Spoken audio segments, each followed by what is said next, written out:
May mga nagsasabi na ang medical records daw ni dating Pangulong Duterte ay baka dinoktor lang. Dahil naman lumalabas na fit to stand trial daw si dating Pangulong Duterte.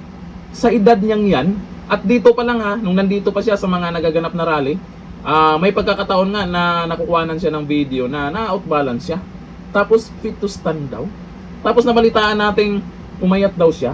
Aba, masyadong halata na. O ito, panoorin po natin ang paliwanag po ni Atty. Harry Roque at kung ano po yung update sa ICC. Ito yung video. Hindi lang po ako ang malungkot ng Pasko, nasisikapin natin maging maligaya. No? Si Tatay Digong Bo, sa kauna-unahang pagkakataon, ay nakakulong dito sa Dahig. Talaga naman pong yan ang kanyang kinamumukian dahil ang ayaw niya ay mahusgahan nga ng mga dayuhang mga huwes para sa mga di umano mga krimen na nangyari sa Pilipinas. Pati yung pagkakakulong niya, hindi niya iniinda yan eh. Kasi sabi nga niya, tanggap na niya na sa politika po pwede mangyari ito. Pero hindi niya matanggap. Yung lang tayo malayang bansa na, linilitis pa siya ngayon ng mga dayuhang hukuman at isang dayuhang korte. Well, ang hindi masayang balita, bagamat wala pa pong order ang pre-trial chamber kung si Tatay Digoy is fit or unfit to stand trial, ang mga di umano mga dalubhasa na tinalaga ng hukuman ay nagsabi na fit to stand pre-trial siya. At dahil dito, ang prosekusyon ay naghain na ng motion na ituloy na yung confirmation of charges para malaman kung meron ng probable cause. Ay nako, magsisinungaling po ako kung sasabihin ko na may pag-asa pa tayong mapadismiss ang kaso dahil si Tatay Digong ay unfit to stand trial. Siyempre po, ang mga dalubhasa ay mga doktor, ang siyang kukonsultahin ng hukuman kung tama ba para humarap sa paglilitis ng Tatay Digong. Ulitin ko lang po, no, yung mga batayan nila, dapat naintindihan talaga niya kung ano yung mga aparatang laban sa kanya. Dapat meron pa siyang sapat na pag-iisip para makagawa ng depensa at makapagbigay ng instruction sa kanyang mga abogado. Dapat sapat pa yung kanyang memory, no, para malaman yung mga bagay-bagay na naging basihan sa paghahain ng mga sakdal laban sa kanya. At dapat nga, naintindihan pa niya kung ano nangyayari. Ako po, bagamat itinago nung una, talaga naman pong bago ako umalis ng Pilipinas, nakakausap ko si Tatay Digong at doon sa mga tawag ko sa telepono sa kanya, paulit-ulit na ang kanyang mga sinasabi. At dahil ako naman po ay ang dami ko naalaga ang mga matatanda dahil ako nga lang po yung nag-iisa sa Pilipinas. No? Nanay ko, lolo-lola, dalawang tiya, isang tiyo, tatay ko. Alam ko naman po na si Tatay Digong talaga ay meron na kung hindi po severe, meron ng moderate case of Alzheimer's. No? Well, siyempre po, ayaw natin i-anunsyo yan dahil pinakamamahal nating Pangulo si Tatay Digong, kaya hindi po muna dinisclose yan. So nalulungkot po ako na bagamat inaamin na ni Tatay Digong ang kanyang kondisyon sa pag-iisip na hindi na niya maalala kung ano mga pangyayari doon sa panahon na siya ay nasasakdal at therefore hindi na siya po pwede makagawa ng depensa, ang sinabi ng hukuman ay siya daw po ay meron pang sapat na kakayahan para harapin ang mga paratang laban sa kanya. Ako po, may personal na experience ako. Hindi ako doktor. Pero ako naman po, dahil nag-alaga ako ng at least 7 tao na meron din Alzheimer's, na umabot ng edad na 80, alam ko po na wala na pong sapat na kakayahan tumayo si Tatay Digong. Hindi na nga po niya maalala kung ano yung mga paratang sa kanya. Hindi niya maalala kung i-deny niya o i-admit niya yung mga inutos na di umanong pagpapatay. Hindi na po niya makabibigay ng depensa sa kanyang abogado. Kaya nga po tingin ko, pinagkakatiwalaan lang niya yung abogado niya dahil siguro po, unang-una, hindi nga siya bihasa sa international law. So feeling niya, hindi naman siya po pwedeng maging authority dun sa kanyang depensa. Pero tingin ko mas importante dahil nga po, wala na ngayon sapat na cognitive ability para ipagdikit-dikit yung mga pangyayari para magkaroon ng epektibong depensa. Nakalulungkot po yung ganyang rekomendasyon ng mga doktor kasi ako mismo hindi doktor. Alam ko po, hindi na siya sapat talaga. Wala na siyang sapat na kakayahan marap sa paglilitis. At kung hindi nga po na-concern ng pamilya na ayaw naman nilang malaman ng taong bayan na limot-limot na nga si Tatay Digong, since day one, gusto na sana nilang ipahiwatig ito sa publiko. Siyempre, yun nga po, no, inalala din nila yung reputasyon naman ni Tatay Digong at inalala rin nila na nais nilang maalala ng taong bayan si Tatay Digong when he was at his best. Pero sabi ko nga, tayong mga Pilipino, nakakaintindi naman ng mga ganyang bagay dahil lahat naman po tayo tatanda.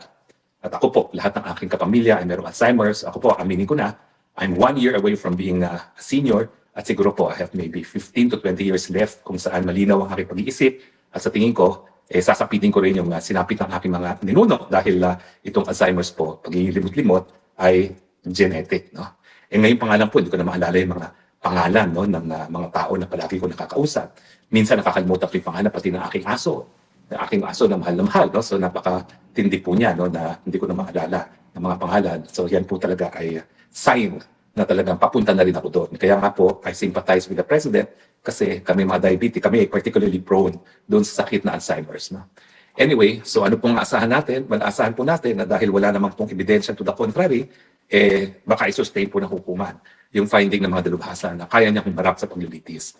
At ang susunod na ang susunod po na stage ay itutuloy na yung naantalang confirmation of charges kung saan magpipresenta ng ebidensya ang prosecution at dapat magpresenta rin ng ebidensya ang mga akusado, si Tatay Digong, upang malaman kung meron bang probable cause. Pero alam nyo, sa takbo ng kaso, meron pa bang nagdududa na talagang ang ICC, mas kinakailangan nila si Tatay Digong. At hindi na nila iintindihin yung mga dahilan kung bakit dapat ma-dismiss ang kaso, lalong-lalo na yung issue na wala lang talagang jurisdiction. At sa tingin ko, bago magpasko, yan po ang ating huling pag-uusapan dahil nabasa ko nga po yung kanilang appeal. At in fairness, napakaganda naman po ng appeal ng mga abogado ni Tatay Digong at malakas ang laban natin na ma-dismiss kaagad itong kaso lamang kay Tatay Digong at mapawi si Tatay Digong. So siguro po, bago magpasko, pag-usapan po natin yan, babasahin ko isang beses pa na ako ay makuha ko lahat ng punto at napakahirap ko pong isipin kung paano hindi magdedesisyon ang korte na walang jurisdiction ng hukuman. Yan po ang katotohanan. Dahil doon po sa apela ni Tatay Digong, hindi lang niya kinwestiyon yung hindi na pagiging miyembro ng ICC noong nagsimula ang preliminary investigation, linabas na rin yung issue ng kidnapping. At yung kidnapping ay magre-resulta sa abuse of process, no, na dapat talagang baguhin dahil ang karapatang pantao naman po ngayon ay nag-develop na in such a way na talagang kapag ang pamamaraan ng pagkuha sa pagkatao ng akusado ay mali, dapat hindi na magpatuloy ang kaso.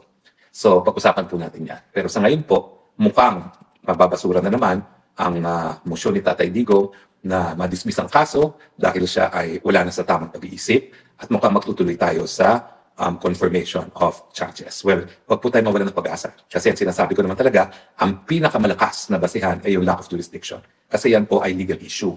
Wala na po yung factual issue. Itong kakayahan para humarap sa paglilitis, yan po ay factual, medical. No? And unfortunately, yung mga di umano mga dalubhasa ay nagsabi na meron siyang sapat na kakayahan humarap. Alam niyo po yung pagtatalaga ng mga di umano mga dalubhasa, controversial po yan, ha? 2 beses na merong na talaga ang registrar, yung parang clerk of court na kumuha ng mga dalubhasa para i-examine si Tatay Digong, pinatanggal. Yung una, suspendido pala sa kanyang board. Kung hindi ako nagkakamali, psychiatric board, no? Bakit ka magtatalaga ng expert witness na suspendido sa psychiatric board? At ano naman ang naging basihan ng registrar na kunin yung isang taong suspendido from the practice of psychiatry? Yung pangalawa naman, abay, ang dami palang mga social media posts na laban ng Tatay Digong. Bakit ka naman kukuha ng isang di umunong eksperto na dapat ay maging patas? Ang dami-dami naman pala niyang sinasabi laban kay Tatay Digong. Alam niyo po, tanggapin natin ang katotohanan. Dito sa Europa, talagang hindi po nila kinikilala ang mga mabuting ginawa ng Tatay Digong. Wala pa rin silang kadala-dala sa nangyari sa kanila. Kinakarma na nga, eto pa ang ginagawa nila. Kasi dito pa lang sa Pilipinas, si dating Pangulong Duterte, nakikita po natin na talagang may nararamdaman na. Kaya dito sa sinasabi nilang fit to stand trial daw, paraw itong si dating Pangulong Duterte. Ay, siguro naman, ay maraming hindi maniniwala na dyan. Ay, ito, magbasa po tayo ng komento dito kung ano pong masasabi nila dyan. Sabi ni Paul 17, tuwang-tuwa ang mga tao na involved sa group effort na madala si PRRD sa ICC. Nagtagumpay sila na mawala sa Pilipinas ang nagbibigay lakas loob ng bawat Pilipino. May mas nagbibigay na katarungan at hindi nila kayang pigilan. God bless PRRD, long live the Dutertes. Sabi ni Boy Butod, ang ICC ay hindi na sumusunod sa patakaran nila. Diyan pa lang hindi na sila patas. Kitang-kita naman yan. Pero sa mga naniniwala pa rin sa ICC, sige, tuloy nyo lang yan. Paalala, ang karma, hawa-hawa yan. Hanggang dito na lang, thank you.